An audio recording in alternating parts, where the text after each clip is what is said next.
Əlifbanın kəşfi. Çox qədimdə insanlar qaya üzərində rəsm çəkməklə öz fikirlərini ifadə edirdilər. Lakin bu şəkillər fikirləri geniş və aydın izah etməyə imkan vermirdi. İnsanlar çalışırdılar ki, dedikləri bütün söz və cümlələri yazıda olduğu kimi əks etdirsinlər.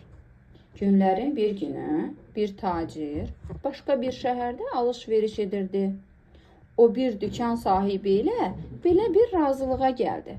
Satdığı malın pulunu bir aydan sonra alacaqdı.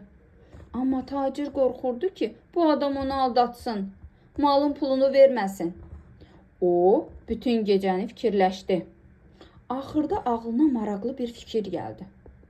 Tacir danışarkən tələffüz etdiyi hər bir səs üçün bir işarə düşünüb tapdı. O, kəşf etdiyi işarələr vasitəsilə razılaşmanın bütün şərtlərini bir dəri üzərinə yazdı.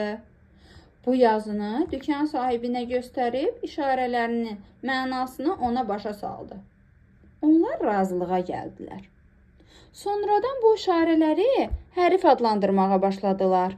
Zaman keçdikcə başqa adamlar da hərflərdən istifadə etməklə yazı yazmağa başladılar. Beləliklə, hərflər, danışıq səslərinin yazıda işarəsi yarandı. Hər xalq öz əlifbasını yaratdı. Onlardan biri də Latın əlifbası idi. İndi bir çox xalqlar Latın əlifbasından istifadə edirdilər. Müasir Azərbaycan əlifbası da Latın əlifbası əsasında yaradılmışdır.